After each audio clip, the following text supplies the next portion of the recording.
তোমার ঘুমানোর দরকার নেই। You don't need to sleep. আসসালামু আলাইকুম এভরিওয়ান। আজকের এই প্রথম টপিক ক্লাসে আমরা শিখব নিডের ব্যবহার, যেটা আমরা অনেক ব্যবহার করে থাকি আমাদের দৈনন্দিন কথাবার্তায়। আমরা যখন বাংলা কথাবার্তার সময় বলি যে আমার খাওয়া দরকার, আমার ঘুমানো দরকার, আমার আসা দরকার, আমার পড়া দরকার, এই সমস্ত কথাগুলো আমরা ইংরেজিতে কীভাবে প্রকাশ করব।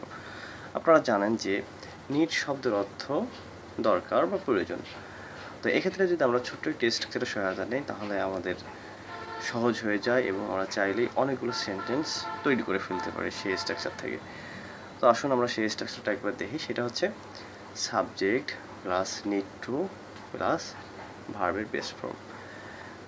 যদি আমি এখানে সাবজেক্ট হিসেবে আই নেই, আই নিড টু ইট, আমার খাওয়া প্রয়োজন অথবা দরকার। আই নিড টু ইট, আমার খাওয়া দরকার। আই নিড টু গো, আমার যাওয়া দরকার। আই নিড টু কাম, আমার আসা দরকার। আই নিড টু স্লিপ, আমার ঘুমানো দরকার। আই নিড টু রিড বুক, আমার বই পড়া দরকার। আই নিড টু স্টাডি, আমার পড়াশোনা করা দরকার। তারপরে I need to eat rice, আমার ভাত খাওয়া দরকার।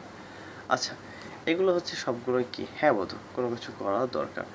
এখন যে না বোধক হয়ে যায়, যদি বলি যে আমার ঘুমানোর দরকার নেই, তোমার ঘুমানোর দরকার নেই, হ্যাঁ তার যাওয়ার দরকার নেই, অর্থাৎ যেটাতে না বোধক থাকবে সেটা না নেগেটিভ। নেগেটিভ আমরা কীভাবে করব? সেক্ষেত্রে শুধু সাবজেক্টের পরে ডু নট অথবা ডাজ নট যুক্ত করতে হবে, তারপর নিড টু প্লাস ভার্বের বেস ফর্ম। আমি যদি বলি যে তোমার যাওয়ার দরকার নেই, সেক্ষেত্রে বলতে হবে you don't need to go. তার আসার দরকার নেই, he does not need to come. He অথবা সি হলে ডাজ নট ব্যবহার করতে হবে। তাহলে he does not need to come, তার আসার দরকার নেই। আর তোমার ঘুমানোর দরকার নেই, you don't need to sleep. আমার পড়াশোনা করার দরকার নেই, I don't need to study. এভাবে আমরা হচ্ছে হ্যাঁ বোধক অথবা না বোধক করে দিতে পারি। তো এবার আরেকটি হচ্ছে যেটা ইম্পর্টেন্ট, প্রশ্ন করা, প্রশ্নবোধক। আচ্ছা, যখন আমি বললাম যে আই নিড টু গো, আমার যাওয়া দরকার, ওইটা negative. I don't need to go, আমার যাওয়ার দরকার নেই। আর এইটাকে যখন আমরা প্রশ্ন করব তখন আমাদের এই ডুটাকে সামনে নিয়ে আসতে হবে। এই প্রশ্ন করতে হবে do I need to go, আমার কি যাওয়া প্রয়োজন। আচ্ছা, do I need to go, আমার কি যাওয়া প্রয়োজন। আচ্ছা, তার আগে যদি আমরা এখন WH কোশ্চেন নিয়ে আসি, সাপোজ হয় নিয়ে আসি। হয় শব্দের অর্থ কেন। যদি বলি হয় do I need to go, আমার কেন যাওয়া প্রয়োজন। আচ্ছা, হয়টাকে আমরা বাদ দিলাম, এখন যদি হোয়েন যুক্ত করি তাহলে হয়ে যাবে when do I need to go, আমার কখন যাওয়া দরকার। আচ্ছা, what time do I need to go, আমার কয়টার সময় যাওয়া দরকার। You need to eat, you need to eat rice, তোমার ভাত খাওয়া দরকার।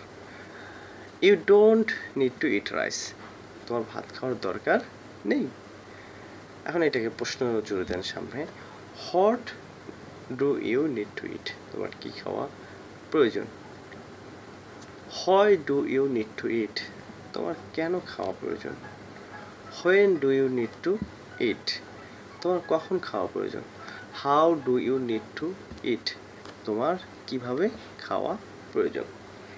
ওকে ডিয়ার লাভলি অডিয়েন্স, এই ছোট্ট একটি structure subject plus need to plus ভার্বের বেস ফর্ম, এইটাকে ব্যবহার করে চাইলে শত শত সেন্টেন্স মেক করে ফেলতে পারেন এবং সেগুলো সেন্টেন্সগুলো তৈরি করার পরে বেশি বেশি প্র্যাকটিস করবেন এবং হচ্ছে দেখবেন যে কোনগুলো আমাদের দৈনন্দিন কথায় ব্যবহার হচ্ছে বেশি, সেগুলোকে বেশি বেশি বলার ট্রাই করবেন। তাতে করে মুখের জড়তা কাটবে, পাশাপাশি আপনি ওই টপিকটা ভালোভাবে শিখতেও পারবেন ইনশাল্লাহ। আসসালামু আলাইকুম।